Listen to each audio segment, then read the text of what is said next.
Look, this is a graphics tablet. Oh, so this is what it looks like. A graphics tablet consists of a flat surface on which the user can write a word or draw an image using a special pen called a stylus. Okay, but how does the image appear on the computer screen? The computer receives the instructions from the stylus that is connected to it and displays the image on the monitor. I see. Now what is a touchscreen? This here is a touchscreen goggle.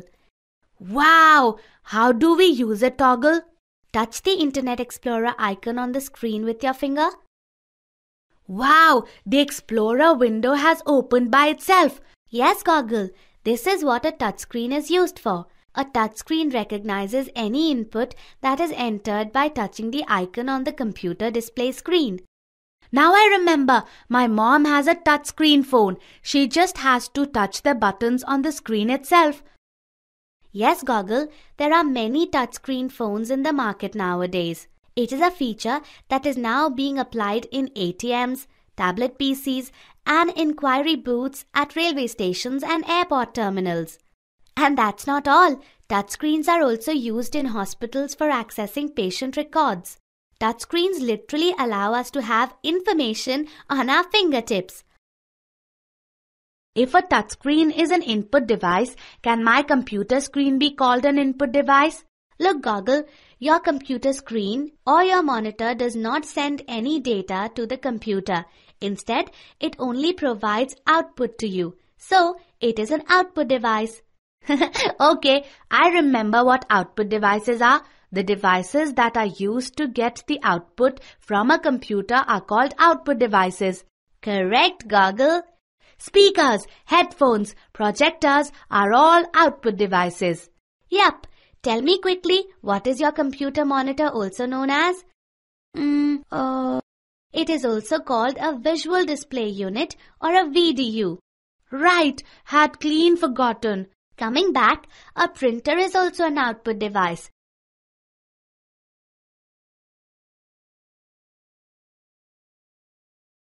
Toggle, how does a printer work? The printer reproduces texts and graphics on a physical medium like paper or transparent film. The printed output is called hard copy. Correct, Goggle. Now there are two different ways to print. For that reason, there are two different types of printers, impact printers and non-impact printers. And what is the difference between the two? Impact printers print by coming in direct contact with the paper, while non-impact printers print without coming in direct contact with the paper.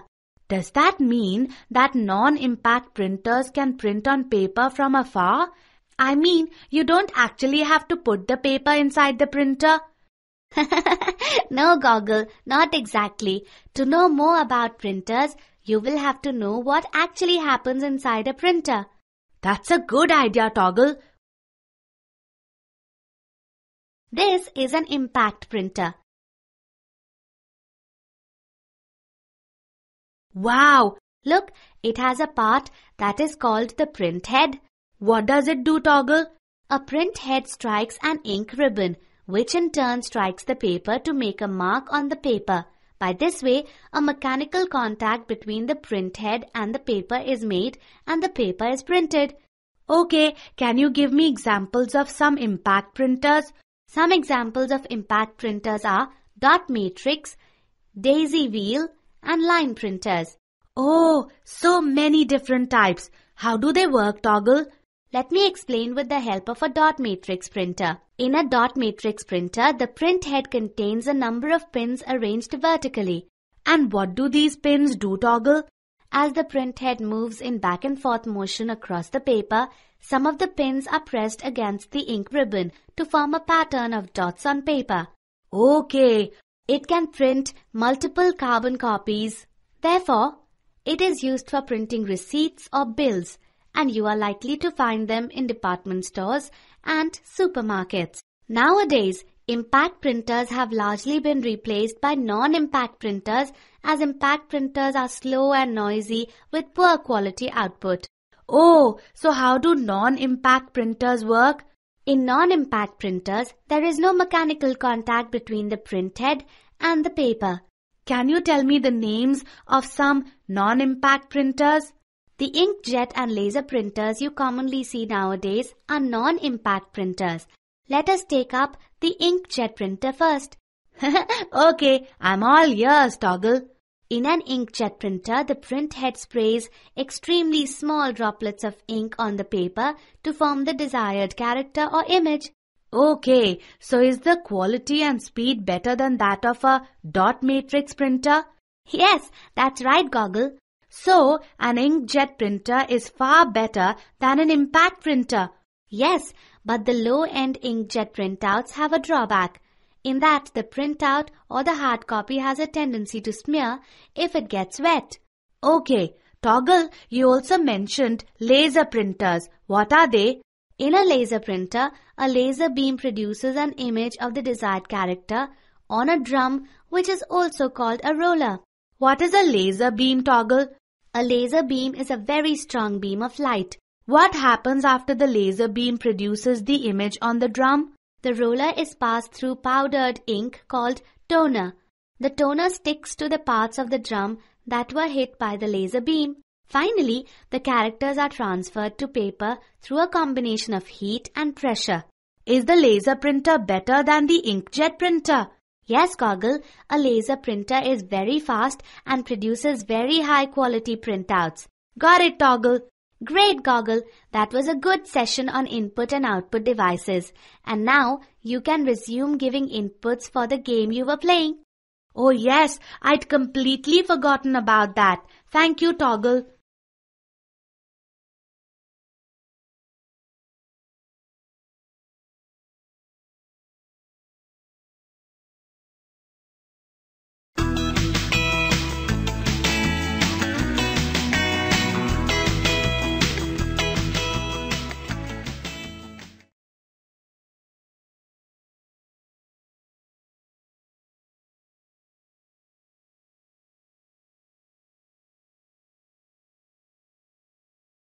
Oh my God! What happened, Goggle? I forgot to make a model for my science class. Why do I keep forgetting these simple things? It's so frustrating. Sometimes I wish my brain could work like a computer. But that is not possible, Goggle. I know, Toggle, but how can a computer store so much information in its memory while I cannot? Goggle, I can understand your situation and I believe I can answer your question. Really, Toggle? I had always wondered about the great memory of a computer. The storage capacity of a computer is called its memory. Memory enables the computer to store data, instructions and information. What are all those data, instruction and information in a computer? Data are facts, figures or words that we want the computer to work on. Instructions are the commands that tell the computer how to work on the given data. Information is the result or the output given by the computer. Okay, got that. So far, so good. Toggle, our teacher told us that although it has a great memory, a computer, however, is only able to understand 2 digits. Is it true? Yes, Goggle, a computer understands only 2 digits, 0 and 1. The input data are first converted into zeros and ones for the computer to understand them. 0 and 1 are called binary digits or bits. Each value is a bit. What is a bit? A bit is the smallest chunk of information a computer can work with. Now a computer language represented in bits is known as a binary language. 8 bits make up a byte. A byte is denoted by capital B. So, 1 byte is equal to 8 bits. Oh, that's where the term bytes comes from.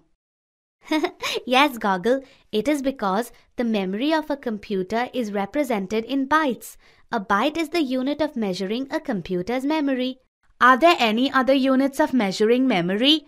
Yes, look at this table. It provides the higher units of memory.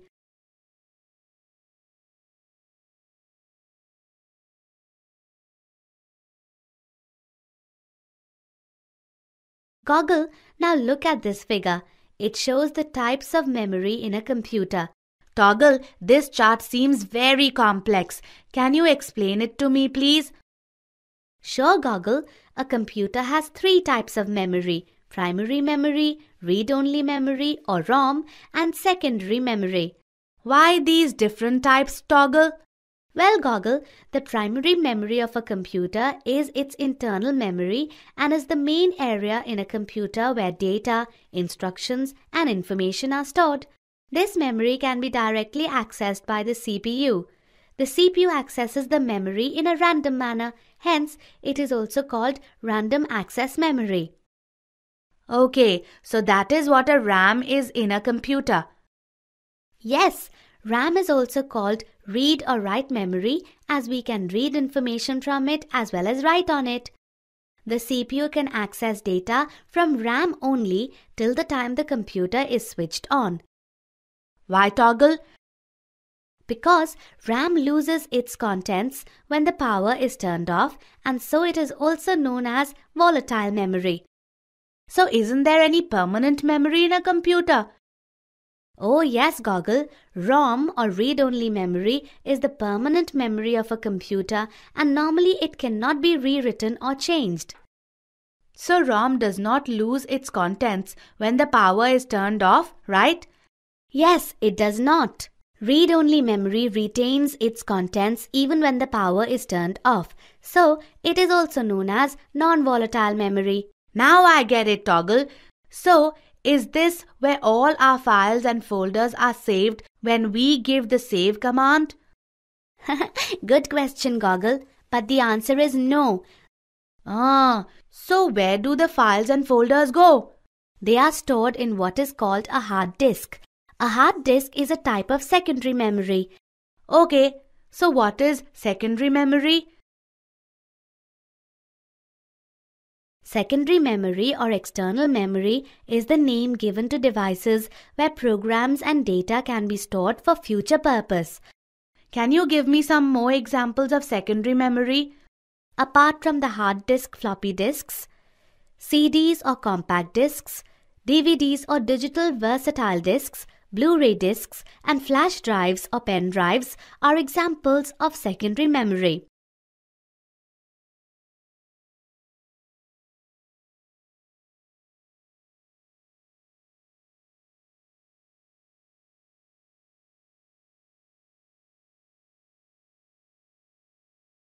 Toggle, what are Blu-ray discs?